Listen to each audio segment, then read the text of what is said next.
মনোনয়ন বাতিলের বিরুদ্ধে প্রথম দিনে ৪২ জনের আপিল। সুষ্ঠু নির্বাচনে আত্মবিশ্বাসী সিইসি। ভোট বানচালের চেষ্টা হলে কঠোর ব্যবস্থার হুঁশিয়ারি।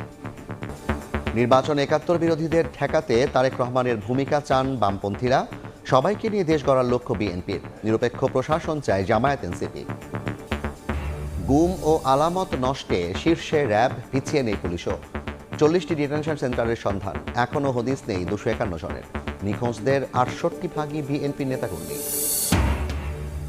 পরিচয় মিলল অজ্ঞাত ৮ জুলাই শহীদের। রায়ের বাজারের গণকবর থেকে তোলা লাশ শনাক্তের ফল উপস্থাপন সিআইডির।